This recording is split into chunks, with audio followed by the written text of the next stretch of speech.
Now, we all know what Kendrick accused Drake of being, and no, I don't have an explanation as to why out of all the hotels in New York City, why Drake would stay in the one that's known for serving alcohol to minors. Could just be a coincidence, just like how months after accusing Drake of having a certain preference, Kendrick let this guy get a feature. Whatever, I'm trying to drink right now. Let's get booked up, pull up. Hey, I'm down. Wait, no, but we gotta get ready and all that, and then we pull up. I got a big ass house right here in downtown LA. Slide. For real? You gonna slide? No, you're gonna slide on me. Alright, then we will slide. I don't have any birth certificates or anything like that, but these don't sound like adults on the phone. Now, I will say that this guy, Lefty Gunplay, doesn't appear to be in his right mind at all. But he still got a few features from Kendrick and even a hug. Now, before I do my deep dive into this, the idea popped into my head when I was watching a hilarious YouTuber, Point and Shoot, also known as The Sheriff, point out Adam 22's strange behavior around teenage girls, and how Lil Pump stated that Adam was messing with 16-year-olds while he was on tour with a 16-year-old Lil Pump. And Adam even bizarrely posted evidence of this on his own channel. And it got me thinking. I mentioned in an older video how strange it was that Bad Baby was around him, but several grown men were around her, especially rappers. And this all happened around the same time, and what goes on when you become a famous person? And that hotel, by the way, the Mark Hotel, I've seen some people on the internet try to associate it with a certain guy, but when I looked through the unsealed documents containing his little black book, I couldn't find any mention of the hotel, although there were several places listed, and some people allege it was just a recruitment center of some sort for wealthy people that may have purchased some services from possibly underage people from this guy. But I'm not sure if many rappers were even on the same level to be associated with him, as if you look at the list, there are several people that when you talk about wealthy, they're not even in the same stadium as an entertainer, such as princes and names that seem to match up with members of the British nobility other than Prince Andrew, like the Earl of Derby, who is also known as Teddy and also lives in this house, so clearly not on the same level as an entertainer. Now, I did not want Drake to be a main feature in this video, but the older he gets, the more strange things become. And it's not necessarily fun to talk about things like this, but I surely hope that most of the things I'm about to say in this and have already said are just speculation. But let's start with Drake texting people. Now, aside from him meeting a 16-year-old, keeping in contact with her until she was 18 and then dating her, some of the worst evidence against him is hearing teenage girls' defense of Drake texting him. It makes you remember how naive you were as a kid.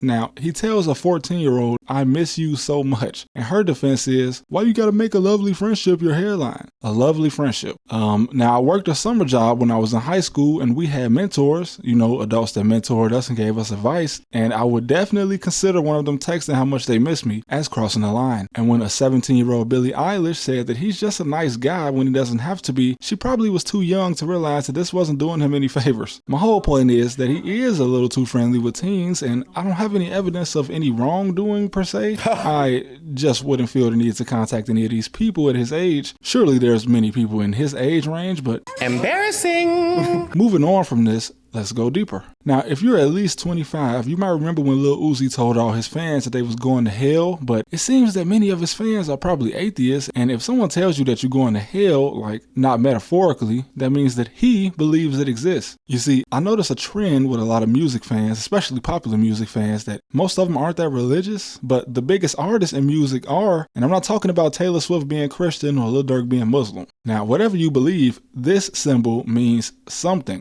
It's not just a random thing that Uzi went to the jeweler and said, "Hey bro, make me a chain." I don't know, just put an upside down cross on it or something, I don't care. Even if you want to say this is just to poke fun at people who are religious, you are acknowledging that it's a symbol of something. And with Cardi, this is your tour. Surely you chose for this to be in the background? And for those who don't know, religion aside, Peter was a guy who was historically executed by the Romans. This is not a myth, it's just something that happened in history. In ancient Rome back in the day, when you broke the law and got sentenced to death, one of the ways they carried it out was by literally nailing you to a post. And this was not always associated with religion, it just so happened to be how the most famous man that ever lived got executed for breaking the law. And allegedly, when Peter, the man considered to be the first pope, was sentenced to death, he allegedly asked the Romans to put him upside down since he didn't feel he was worthy to die the exact same way Jesus did, and the Romans probably thought this was pretty funny, so they did it. And the average non-religious person doesn't know any of this, so again, just saying that somebody put this up here randomly, this is not just a random symbol that rappers use. But it's so watered down now that you won't see many rappers doing it, but back from 2016 to 2019, my goodness. goodness. It kind of did just become something rappers did to get attention. Juice WRLD did it too, and with the 999 and the video where he joked about selling his soul, it's just weird. I don't believe in Thor, the god of thunder, right? So why would I spend money putting his hammer all on my brand? You get what I'm saying? My whole thing with conspiracy theories and just calling people devil worshippers is I don't like to indulge in it too much because a lot of people are just trolling. But when you spend money to troll like this, I have to ask what the end goal is. Is this why Kid Cudi wore a dress on a date that one time with this guy? It looks like a date. And why did Lil Nas X come out as a country singer then transform into the devil? Who's trolling and who's not? I demand answers. And see, this is why when I have kids, I'm gonna tell them it's better to be rich than famous. The Migos had a song about that back in the day. And concerts, bro. I do not attend. I'm not trying to shade anybody that does. And I'm not just talking about rap concerts. Just Google what happened at Woodstock 1999. Very disturbing. But I remember when X was performing years ago and this man said he wanted somebody to die at his show while he was on stage. I just don't know how I'll feel if I paid and I was in the audience that day. And this obviously happened before this tweaker had a concert that turned into a tragedy. But excuse my language, you got me fucked up thinking that I'm gonna pay to watch any of this live. I get it can be appealing when you're like 25. I was in college. I was a kid before, I guess, but 25 and over, you should be done with concerts. And let's clear something up real quick. A few years ago, Travis Scott tried to do a show in front of the pyramids in Egypt, but the Egyptian government denied his access. People in Egypt have also made it well known that they are confused about black people constantly using Egyptian symbolism, mostly just black celebrities. And this is because, and this also caused a lot of black people to think that ancient Egyptians were black. Listen, just like the show Cleopatra, this is historically incorrect. Dynasty. Does anyone know what that word means? It's a royal family. The most famous Cleopatra wasn't a sub-Saharan African or Egyptian. She was a white Greek woman. White? Bro, how could she be white? She was the pharaoh. Well, you see, her dynasty was Greek. Alexander the Great, the Greek, put his homie Ptolemy, another Greek, in control of Egypt after he overthrew the Egyptians, and Cleopatra is his descendant. At least the most famous one. There were 7 Cleopatras. And the pharaohs basically only married within the family to keep the same blood.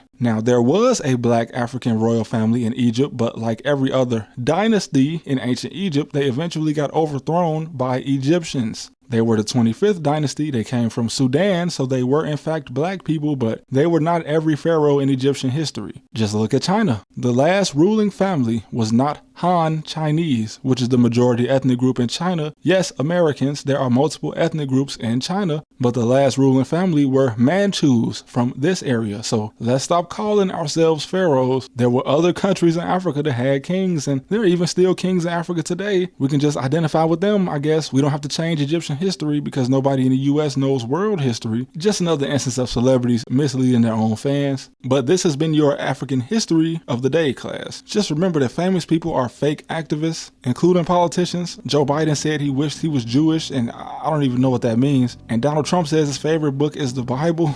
Take everything a famous person says with a grain of salt because it's probably nonsense, but you shouldn't need me to tell you that because even a broke person will tell you some nonsense.